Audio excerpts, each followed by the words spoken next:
a little sponsorship ad read right here. So again, it might be kind of loud, so just prepare for that. Yes, we do have another sponsor for another video. We have, obviously, Manscaped. Manscaped is definitely a company that has been through a lot with this channel, and I cannot thank them enough for another sponsored video.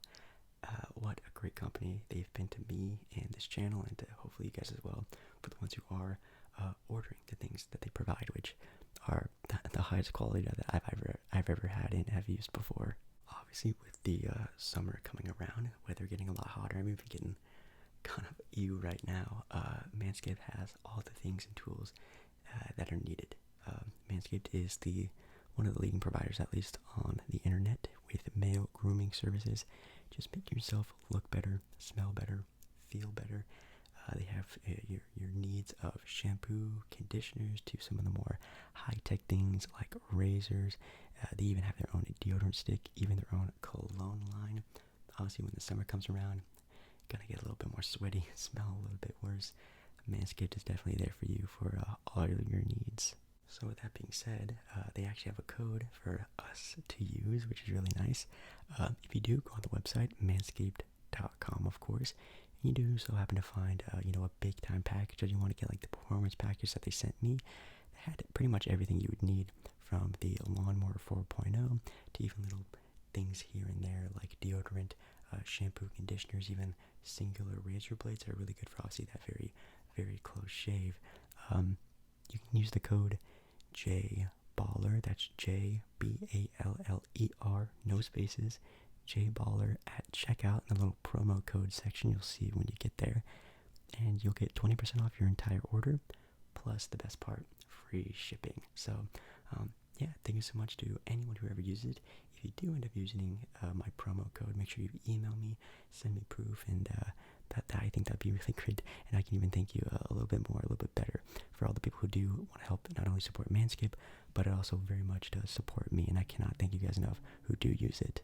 So with basically all your Manscaped needs, make sure to obviously check out manscaped.com, use code JBALLER, 20% off, free shipping as well. Thank you so much to Manscaped for always treating us so well over here. And yeah, let's get on with tonight's video. Okay, I am back now with the whispering. So we have an hour to talk, and I have a couple of sections that I know that I want to do on this video. And obviously I'm going to be talking about the NBA playoffs, definitely for sure.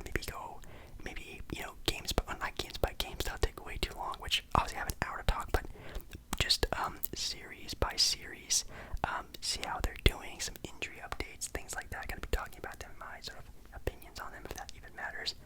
I really want to talk about the draft, so maybe do somewhat of a mock draft, even just talk about some of the upcoming draft guys, some of the teams that, what players could go where, what could really be valuable to some teams. I really want to do a podal. I really want to do tonight's podal with you guys, and that could be also really fun. Maybe I could do, maybe asking you NBA questions. I can go back on the Twitter account that I always used to ask you guys really good questions. So I have a couple of things I have in mind that I want to do, so maybe this video can actually be kind of sectioned off to maybe what you want to feel like watching tonight, and then maybe you can come back again, do another section, come back again, do another section. That could be kind of cool.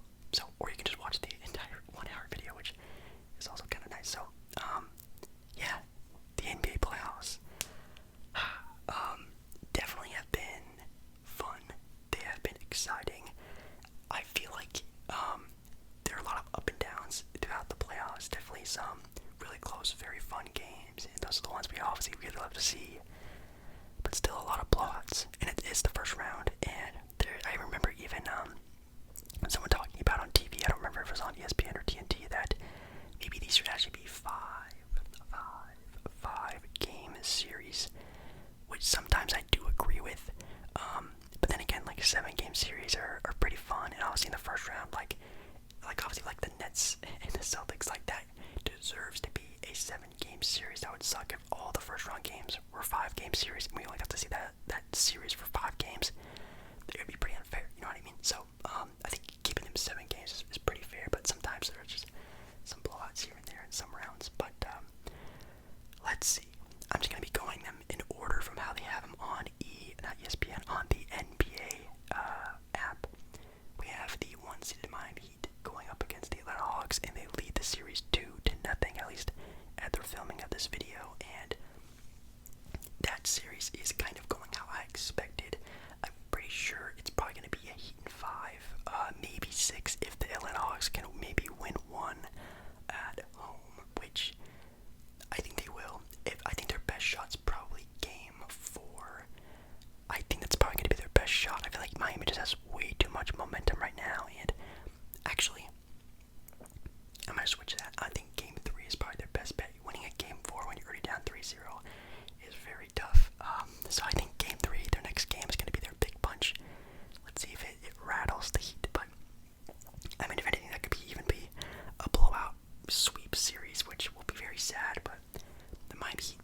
always comes down to star power, and Joel Embiid, probably the MVP, James Harden, even Tyrese Maxey is just looking like he's going to be an all-star next year, at least it seems.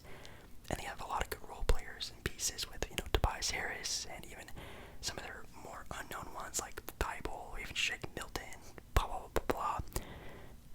They look really good, but they're probably going to move on as well, which is really exciting. I'm not, bad-mouthing the Sixers. I think they're going to go pretty far.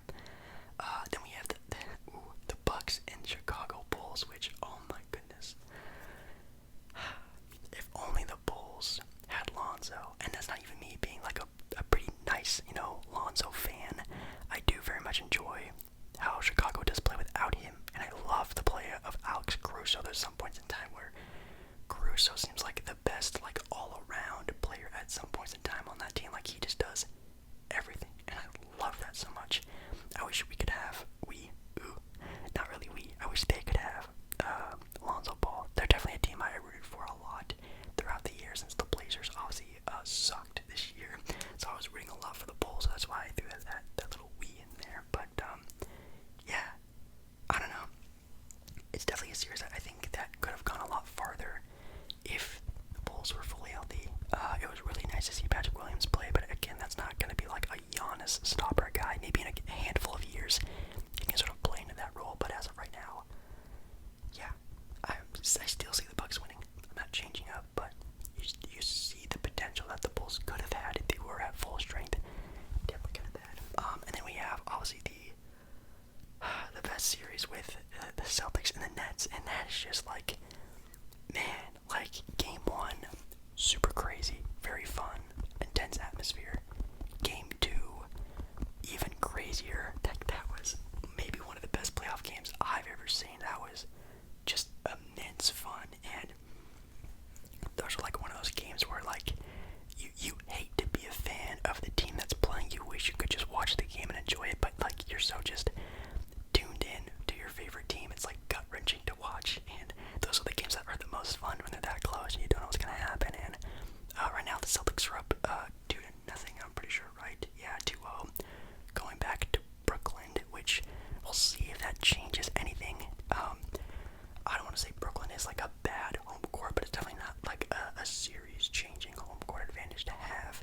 Sure, the Nets could win the next 2, and I kind of even want to bet my money that they probably will. I think this series is definitely going to go at least 6 or 7, but I don't know if it's going to be, the Nets win the next 2, and then Boston wins at home, and then the Nets win at home, you know what I mean? I don't know if it's going to be that kind of series, or, man, if the Nets can sneak an away victory, and that's always the victory sort of that you want in every series. When it goes 2-2, you always try to sneak at least one game, and the Celtics almost snuck one in their last game. Buzzer beater by Jason Tatum really messed that up, but that's always the main goal for a playoff team. Try to sneak a win at home. You'll always have to, and the Nets failed to do that, so they're going to have to really protect home court now. But again, Nets don't really have a great home court presence. Man, and then the Celtics are literally the hottest team in basketball right now. They are just playing at a crazy level. Are they the team to beat in the East right now? That's a great question. You can think about that right now. Then we're on to the Western Conference with the Suns and the Pelicans, which I haven't talked about yet, but yes, Pelicans making the playoffs. Blazers lose that Pelicans pick that they traded CJ McCollum for. Now, Portland traded CJ McCollum for Josh Hart and a 2025 Bucks first-round pick, which, I mean, in 2025, Giannis is still going to be just super dominant in the NBA, so like that pick is a wash, basically. So, big news, though. Devin Booker is out for the series, which I think is confirmed. I know it's going to be out for the next, 2 weeks, which, I mean, this series is going to be done in 2 weeks, so, again, I'm assuming he's done for the entire series, and when it comes to just that alone, can Chris Paul and DeAndre Ayton win this series for the Suns? I have no idea. That's a scary thought. Obviously, Chris Paul is an amazing point guard. He's definitely not the youthful Chris Paul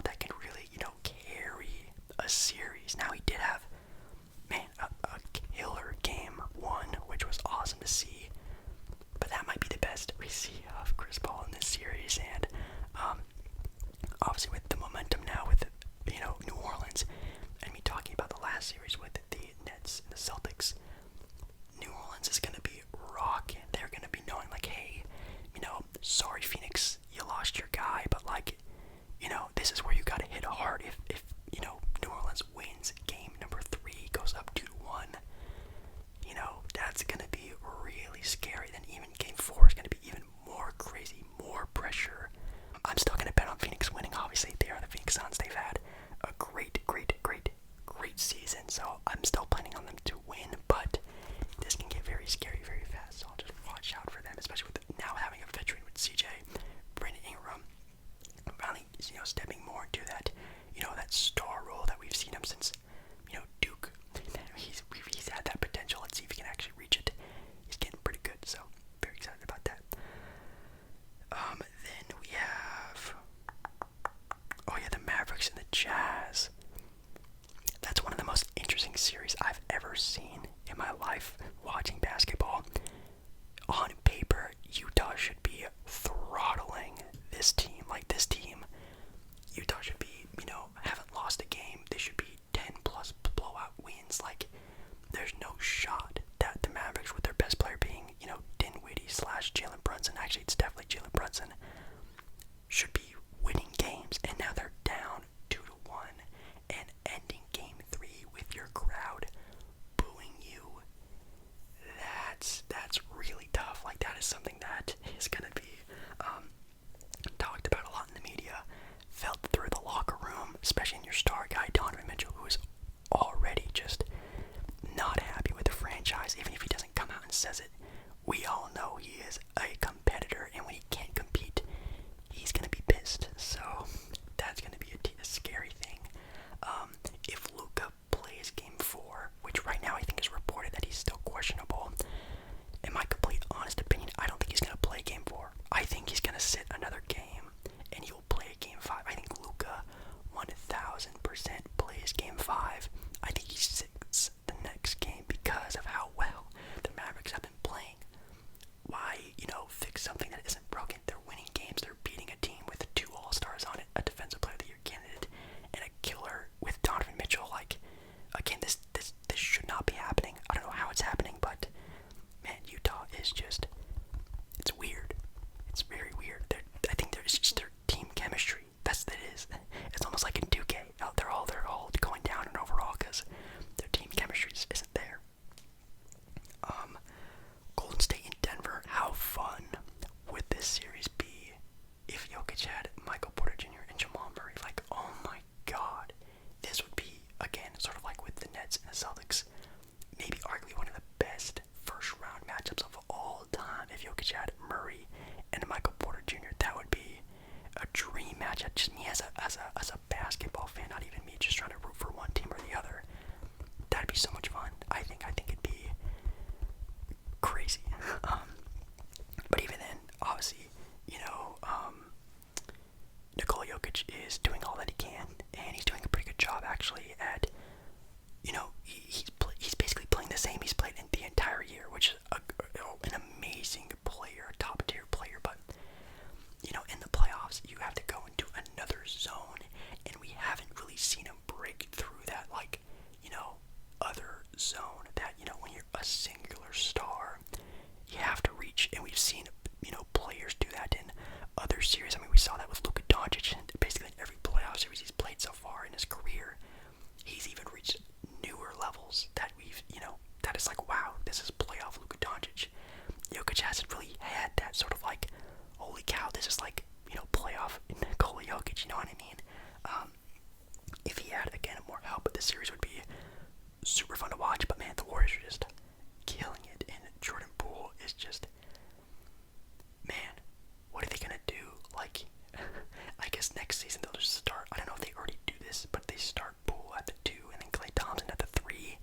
Maybe try to find a trade of Andrew Wiggins, maybe even buy him out, I don't know. Because do you just keep Jordan Poole off the bench after probably averaging like plus 20 something points per game in a playoff series, and probably going to the entire playoff run that they have? I don't know. That's going to be a tough thing. And also paying him, that's also going to be a big question as well. And we have Memphis and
this season ended, he hasn't really looked like the big time, all-star type caliber center that he's always been, and it's really sucky to think about that because he's always been one of my favorite players to watch. I love watching his Twitch streams. I think he's really funny, like entertaining guy, but like in these playoff games, even in the playing game, kind of irrelevant. And I hate to use that word, but like dude's putting up like under, or around 15 point per game performances when he should be dominating down there in the paint because they aren't even playing Steven Adams anymore. But it's really sucky to see that. I think Memphis does win still.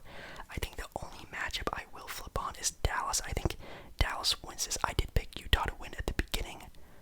It's either going to be like a Utah Game 7 sort of victory or Dallas wins Game 3 and then Luka comes back and seals the deal, giving them a nice rest against the Phoenix Suns, who I still think are going to go past the Pelicans, even without Devin Booker, which is something that is very scary to think about. Even with the Bucks not having Chris Middleton could be scary. I think it does lengthen the series by a game, maybe, but I still believe in the Bucks to win, especially with the Bucks having to have a matchup against either of the Nets or the Celtics without a fully healthy Chris Middleton. And then now having Giannis having to carry an even bigger load with the Bucks, he's going to be dead tired by the time he faces one of the best teams in the East, whether it is the Nets, when Ben Simmons comes back even in Game 4, or the red-hot Celtics. I mean, God, I feel bad for the Bucks, man. It's going to be interesting. I think they might not even be my pick to make the title run anymore, honestly, but I guess you can go down in the comments and comment down below maybe your new final matchup, maybe your new favorite to win the championship. Is it the Warriors? Is it the Celtics? Seeing how they're playing now in the playoffs, I think it could be kind of fun to see that. Yeah, so that's kind of like my playoff talk. I think right now, if I could pick like an MVP of the playoffs, that's actually kind of tough. I think the best team right now, I think, has to be the Celtics. I mean, they're beating up on a championship pedigree team with KD and Kyrie, and they are locking them down, which is just the most surprising thing. It's not like, these have been like, oh my god, KD's taking over, and oh my god, it's a close win, or blah, blah, blah. This is like, they have a good game plan going right now. They're really on fire. They're really playing great. I think they might be the best team. Maybe the Warriors even. It's kind of like a 1A, 1B. It's kind of like every other time I watch them. It's kind of 1A, 1B. But I think right now those are my two teams right now. They might even face in the finals, which would be super fun to watch. I think it'd be really cool to watch the Warriors and the Celtics. Two really, really fun franchises to watch, that's for sure. Anyways, let's see. What else did I say I wanted to do? Oh yeah, draft talk. For the draft talk, I guess we can go on to, let's see, it's tankathon.com. And on tankathon.com, they actually have a very, very, very, very nice website where it has sort of all the odds and whatnot of the lottery, which is really cool. And they have mock drafts and whatnot as well. So, one of the cool things that I really, really love to do is that they actually have a simulate lottery button on here.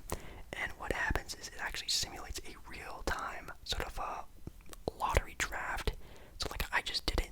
So let's just say it's 25 days from now. The NBA draft lottery just happened. And according to the website, with all the correct stats and percentages that are correct that they have, the Pelicans got the first overall pick via the LA Laker trade that they did with Anthony Davis. They have their pick. So the Lakers, if they didn't trade Anthony Davis, would have had a number one overall pick right now. The second pick, the Orlando Magic. The third pick is the Portland Trailblazers. They jumped from 6, which is really cool. I wish that does happen in real life. And then the Knicks jumped to top 4, being 11th, I think, jumping to number 4, which is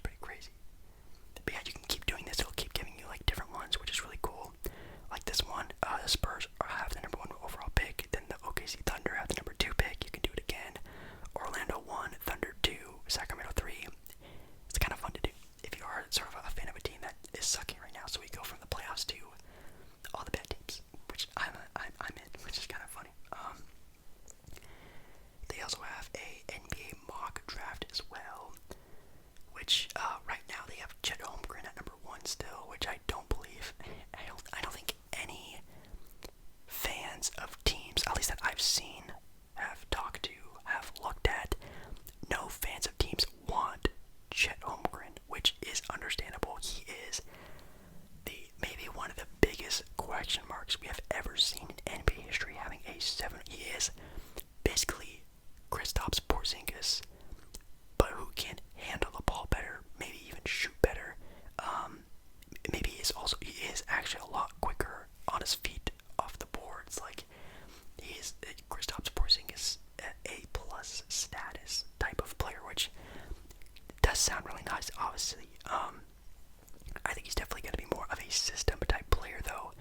And then when you look at, the other sort of top targets with Paolo Banchero and Jabari Smith Jr., those guys are like, you can throw those guys on maybe any franchise and instantly be an impact. I think both those guys could be, rookie of the year, 15 plus, 10 rebound, point per game, whatever type of guys, their first year in the NBA, which is absolutely amazing. I think those guys probably will be in that sort of category. And then you have the other guy with Jaden Ivey, who's definitely the best guard in the draft, who's probably also has a sort of candidate to be a rookie of the year guy. He has definitely sort of like almost like John Morant, Anthony Edwards type of status to him, where he looked like he can be maybe the best guard on a team, even his first year, which is pretty wild. So, excuse me. I think it really does depend on what teams go where. If nothing changes, let's say nothing changes, and all the draft orders are the same, I think Chet probably goes to the Pistons. I think the Pistons are a team who are picking 3 right now, need the big man the most. I think that's the role they're trying to fill in the most, because they do, or they're looking for, a big to pair up with their star guard, Cade Cunningham. Now you could have your backup already in set with Cade at the 1, and then maybe you draft Jaden Ivey at the 2. You have Sadiq Bey at the 3. You're kind of rounding out your sort of rotation that way. But, at least how the NBA GM mind goes, and even back in the day, you always start your franchise with a starting big and a starting guard. Your guard of the future and your center of the future have to be cohesive, and I feel like Chet Holmgren, to his fullest potential, will be amazing next to Cade Cunningham, and I think that's maybe the mindset they'll go off of. But I think obviously the safer ones are Banchero, Jabari Smith, Jaden Ivey, even Keegan Murray. I feel like we'll have a better first handful of seasons than a player like Chet Holmgren. And you go down in the listing a little bit, you have players like I just talked about, Keegan Murray, who is going to be good. I think he's probably peaked already. I don't see him being like an all-star type of player. I can see him being like an amazing starting power forward his entire career, almost kind of like a, no offense, but like almost like a Paul Millsap type of player. I'm trying to think, maybe even like a Jeremy Grant type of player. Like, they're going to be almost at that all-star level a lot of his career, but I don't think he's going to be, pushing his potential too high. I think he's kind of maxed out where he is. And some of the more bigger question marks in the draft with, with Shaedon Sharpe, who was potentially going to be the number 1 pick if he did play any sort of games for Kentucky this year, which he didn't. There's been a lot of speculation on if he'll go, top 4. Some people think he might even drop down all the way to 11. He's definitely going to be in that sort of top 10-ish range, but I think a team definitely is going to take a stab at him. I don't know what team that would be. I think the Kings would be pretty nice, even though the Kings just traded away a guard with Tyrese Halliburton. But then again, you're getting more of a guard, like more of a shooting guard in Shaedon Sharpe than a sort of point guard. Maybe even more of a combo guard, you could say, with Tyrese Halliburton. I think Shaedon Sharpe on the Kings could be nice, even though, again, the Kings are just absolute dog water when trying to build up draftees and like building players to potential. I mean, they have Boogie Cousins, but Boogie was going to be good no matter what, and they had De'Aaron Fox, but even then I feel like De'Aaron Fox was going to be good no matter what. I can't even think about the last talent the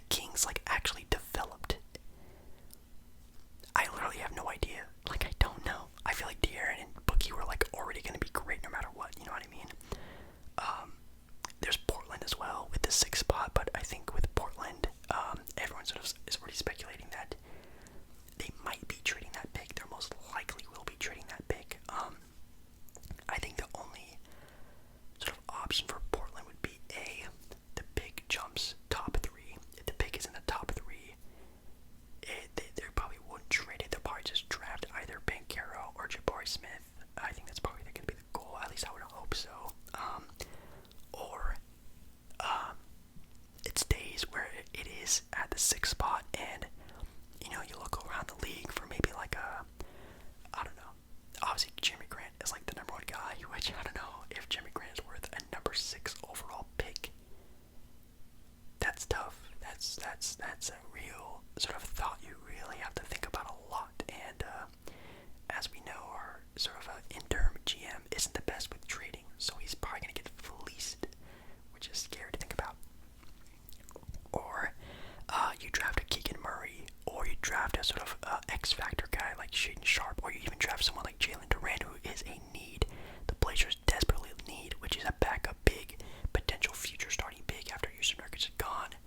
That'll be a great piece and asset for the future. Number 3, we have, obviously, the pick drops a couple spots, and I think if that happens, you 1000% trade that pick away for basically any type of quality starting role player, whether it is, again, like Jeremy Grant or Jonathan Isaac, even from the Magic, has been thrown around. I've even heard John Collins. That'd be kind of interesting. I don't know how true that would be. But yeah, I think those are good sort of like top 5-ish guys to talk about. I will be doing, obviously, a mock draft video when that does come around, so I don't want to go too much into detail about like my exact pickings on where players will go, because that's going to be an entire video on its own. I kind of wanted to just do like a little rundown on how I feel about the players, and like, I don't know, I think it's really exciting. What's also really crazy is that the Pelicans, with their pick, we now have the Hornets in there with the 13th pick. That was supposed to be the Portland spot, I think, or maybe Portland was supposed to be. Yeah, I think Portland was supposed to be 13th, because now the Hornets have 2 first-round picks at 13 and 15. So I bet you Hornets fans are really excited as well. Yeah, I don't know. I feel like this draft is gonna be really deep, and I think there's a lot of sort of things going on right now with teams and flipping players and teams going up, teams having lowering expectations. I feel like there could be a lot of trades this draft, and I think it's going to be really exciting. Obviously, I can talk about Portland. The Kings could make another sort of switch up. Obviously, the Jazz are a team that, might be blowing it up. Who knows? Yeah, I think it's going to be really exciting. So yeah, that's kind of the draft sort of talk I wanted to have. What else can we do? I think we can do Portal. Let's do a Portal. Okay.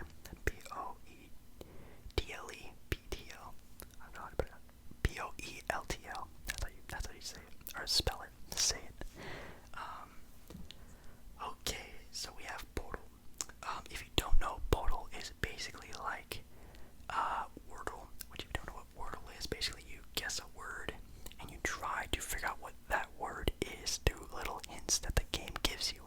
Portal, which is the same as Wordle, is the same sort of concept, but instead you're guessing an NBA player, a random NBA player that they give you. I don't know how easy this is going to be.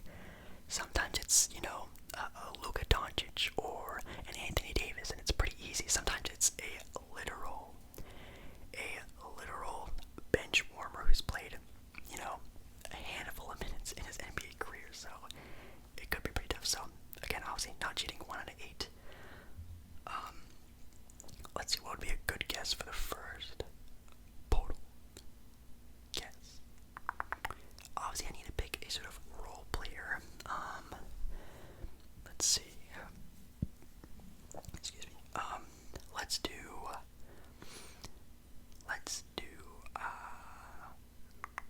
I don't know why I'm like thinking so hard about it. I'm trying to get like a good one. Let's do Pat Connaughton from the Milwaukee Bucks.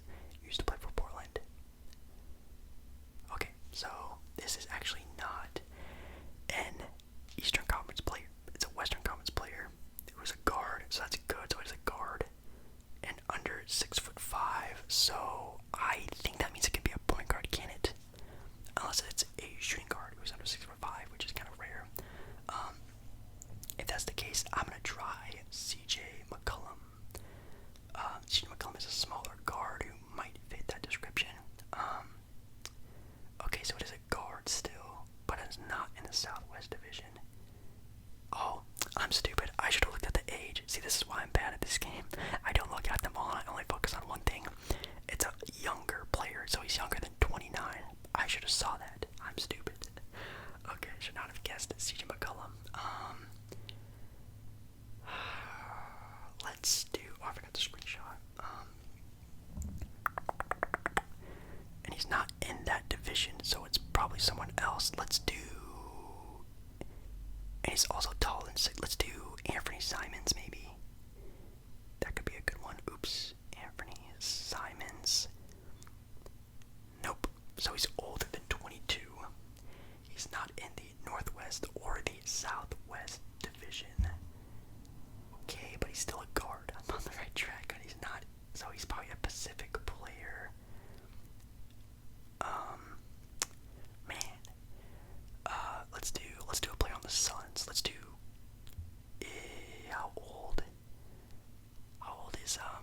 guys and sit and think about it for a while, because I'm just gonna be straight up recording this entire time.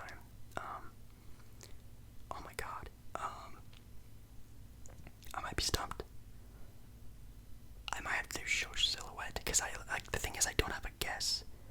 Obviously, if it was like a team or something like that, I could try to fix my way around it, but it's not their starting guard, it's not their backup guard, it's not their starting shooting guard. It has to be their backup shooting guard, and I have no idea who that is.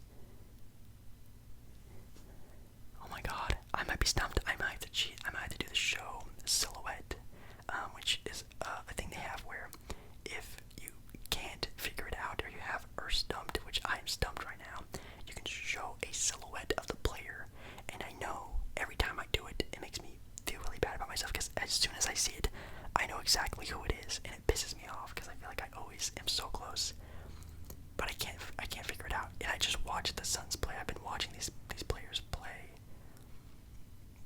I don't know. I'm gonna have to do it. I'm sorry, guys. I know who it is. I know he is. I know who it is.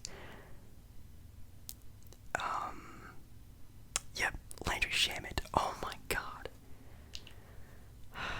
That makes me so mad. Every time I press the show silhouette, it makes me so mad at myself, because I know it. I know that I know it. I need a little bit more extra help. So does he get playing time? I don't remember. And I don't even know if he is technically the backup shooting guard. That was a good one, though. Good job. I guess Podol. You stumped me on that one. And also Landry Shamet's a player that's been bounced around the league a little bit. And, dang. I think that might be the first one that stumped me on camera, because I've done, I think, 3 or 4 other ones, and I've gotten them all right pretty easily. This one's actually a pretty good one. And what also sucks is that it stumped me to a level where I couldn't, like, work my way around it, because I already knew, like, what position it was going to be, like, who it was, but I didn't know who it was, if that makes any sense. Oh, man. Oh, well, let me know down in the comments if you've done that one. I know, well, as I'm recording this video, the day before was Jaylen Brown, and, like, that one I got in, like, 2 guesses. That was super easy. But, this one kind of stumped me a little bit. Very upsetting. Alrighty, so now we're on to maybe the last segment of the video. Talking and sitting for an hour is a lot harder than what it seems to be. So, I'm also going to be chewing some gum in this final part of this video. And the final part, I just spilled my gum just all over myself. I will be doing asking you basketball questions. So, these are always really fun to fall asleep to. I really try to think of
is insane.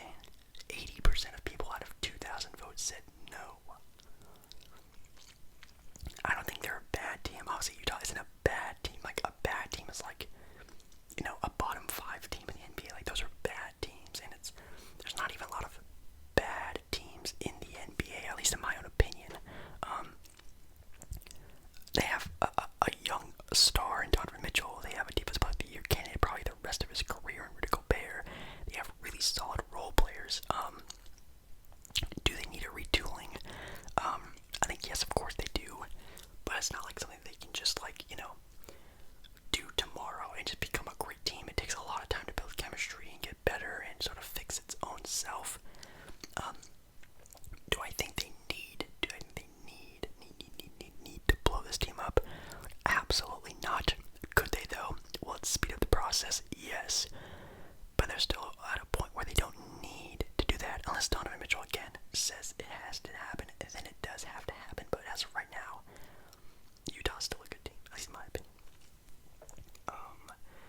Another question is, pick the better NBA player right now, Donovan Mitchell or DeJounte Murray. Yikes.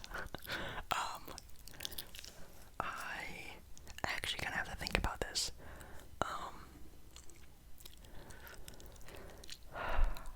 I love DeJounte Murray. He's definitely become one of my favorite players this year.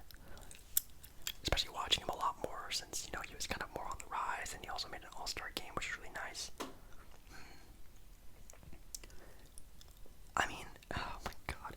I'll still say Donovan Mitchell, and it's actually a 52% Donovan Mitchell, 48% DeJounte Murray split, which is very close. If you probably would have asked this last year, definitely probably would have been a lot more on Donovan Mitchell's side, but Donovan Mitchell's still one of the best two guards in the NBA.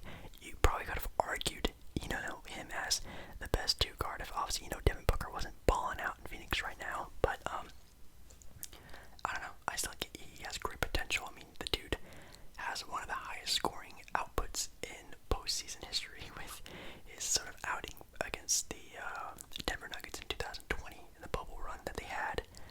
Dude was on another level of scoring, so I think he still has more, potential with that. But I think I don't know. It's definitely dropping a lot more. They have Donovan Mitchell or Anthony Edwards. I think actually, who's a better player? Who's a better player? Oh my god. I still want to say Donovan Mitchell. I don't want to badmouth Donovan Mitchell because he's struggling right now. But then Anthony Edwards is if you're asking me what player I would rather have Anthony Edwards.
also that players like Bill Russell, Will Chamberlain, players like Bob Cousy, they played against, you know, YMCA type talent, you know what I mean? Like, no offense to them, they are very impactful in the game. They helped us learn over generation, over generation, over generation. You have to have a Bob Cousy before you can get to a Chris Paul type player, you know what I mean? It's kind of the evolution of the game. But please don't ever compare, you know, players from like the 60s to players nowadays. It just doesn't make any sense. Especially when you're going for, you know, talent. Today's NBA is the most talented NBA we'll ever see until, you know, a couple years from now, and then that will be the toughest, and then a couple years from that, it'll be the toughest. You know what I mean? It's just gonna get better, better, better. Oh, it actually has a question right here saying, pick the harder NBA era all time. The 50s, the 50s to the 70s, the 70s to the 2000s, or the 2000s to present day. Wow. That's kind of an interesting jump. They're doing like every 20 years, it seems. So the 50s, 70s, 70s, 2000s, 2000s, 2020s. Well, I mean, the harder era, I don't know. That's kind of like situational. Like, is it harder to win a title in the, you know, the present day than it is in the 90s? Yes. The 90s, you could win a championship with one star player. Nowadays, you have to have two. If you don't have two, you're out of luck. So it kind of has to be like a, you know, takes two to tango type of thing. You kind of have to have a partner. Back in the 90s, if you were, you know, a superstar guy, you could will a championship back then. You cannot do that now. This is how talented the NBA is nowadays. But if you're talking about harder, as in like physically harder, I mean, of course, the 90s, like in the 70s and the 80s, like that's just brutal. That would suck to think about. I'll go 2000s to present day, honestly. You know, it is harder, you know, definitely to win nowadays because with all the talent. And again, like, there's a lot of like B options in NBA today that if they were the number one option in like the 80s, that team is a title winning team. And they're a B option in today's NBA. At least that's my own opinion. I don't know. Let's see. Pick the better NBA player, Kyrie Irving or Jerry West. Again, they're doing a lot of comparisons. I need to get out of here. Jesus. We kind of already talked about that. Pick the better NBA player to start a franchise with, Joel Embiid or Kawhi Leonard. Okay. I mean, if it's like an NBA start today, and obviously like Kawhi was a rookie and Joel Embiid was a rookie, I think you kind of easily pick Kawhi Leonard, even though it does take him a little bit to sort of develop into the Kawhi Leonard we know today. The offensive game, the playmaking, you know, his shooting ability, everything that Kawhi is known for today besides defense, took him a handful of years to really get. And then with Joel Embiid, you know, trust the process, kind of having to wait him to sort of get around as well. But then when he does peak, he peaks super hard. So, I'm trying not to sneeze. Sorry. I think if it is, you know, a sort of like, you know, rookie Kawhi, if it's like a player today, I'll pick a Joel Embiid, of course. Like that is the MVP of the league. But if it is sort of like, again, if it's like a rookie and a rookie, which one are you taking? Taking rookie Kawhi, that's for sure. Let's see. Pick the better NBA analyst. Shaq or Charles Barkley. Ooh.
John Moran. So this is actually a really close poll with 1,000 votes. Wow. That's actually pretty close, I'm not gonna lie. Ooh, there's even a post of pick the better NBA player right now, Jordan Poole or James Harden. Oh my god. It's scary how close of a conversation that actually is. I kind of don't even want to think about it. Maybe you can answer it by yourself. I don't know. I think this might be where I end the video and hope it's over an hour. Also, my neighbors upstairs are starting to bang around. As you guys know, my neighbors upstairs have kids. I'm assuming kids living in the room above me. And right now it's nearly, or pretty much is, as of right now, 2 o'clock in the morning. And like I said before, they just let their kids roam around at 2 o'clock in the morning. It is absurd. But hey, it is what it is, I guess. But yeah, I think that is everything that I wanted to talk about in this video.